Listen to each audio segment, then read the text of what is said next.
mag-kuhan tayo, mag-slice natin itong papaya. Ito ay breakfast ng aking apo. Kaya dinadayet na siya. Kaya ayan, sa breakfast niya ay puro prutas. Biyakin natin. Ano to? Gutom na daw siya. Kasi may juice pa, oh. Wag. May extra pa. Daming buto. Ayan, oh. So, iipunin natin itong buto para may ipunla uli natin.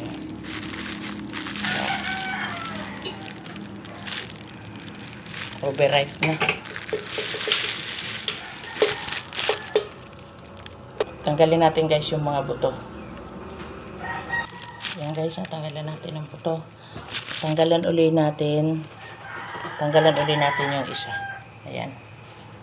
Ayan guys, tapos na ulit itong isa. Oh, malinis na. So, mag-kupan tayo, prepare tayo ng breakfast ng ating apo. Ayan. Ito ay itatabi ko. Itatanim ko ulit ito, ipupunla. Ayan. Marami ulit tayong pananim. Sasabo ko lang ito doon. Hahagis ko lang ito doon sa labas, sa aking bakuran. May tutubo na yan. So guys, wait lang po. And guys, natapos na natin talupan. Nilagay natin dito sa hindi ice cream ang laman, kundi papaya na wala ng balat. Hindi kasi ako nangangain itong hinog. Ayaw namin ito. And then, pagka bukas, avocado na naman, breakfast niya. Ayan.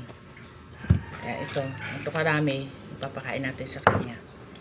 Papakainin natin siya. Ito pa natin ito.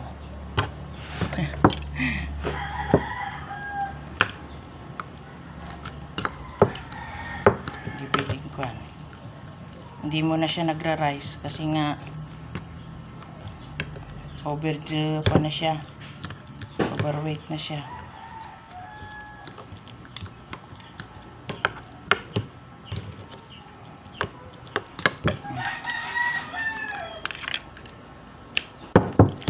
Eli, kakain na.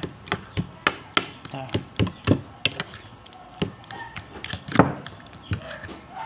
Siya. And then,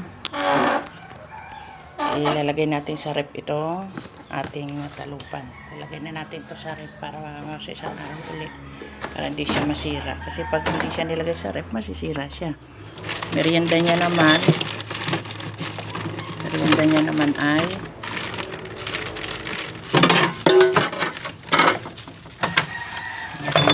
siya ng mangga. Hinog na mangga naman kakainin niya. May naka-ready na rin siyang mangga. Kaya ganun. Kaya ayan. May mangga siya dito sa rep. Kain niya yan. Labas tayo ng vitamins niya. Vitamins niya ilalabas.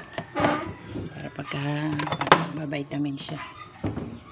Ayan, habang nagpapakain, silipin naman natin yung ating winawasing. Mahirap maging nanay.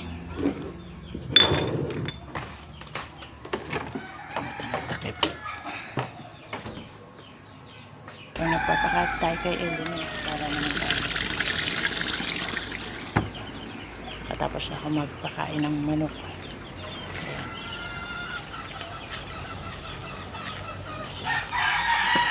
Ano tayo mga alaga natin.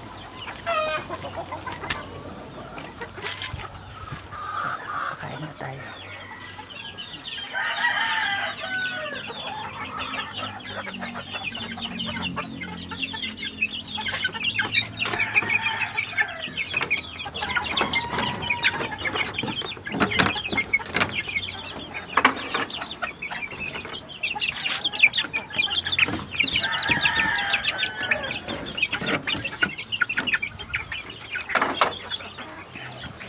Bye-bye muna. Ingat po tayong lahat at God bless you. Kita nyo naman ginagawa.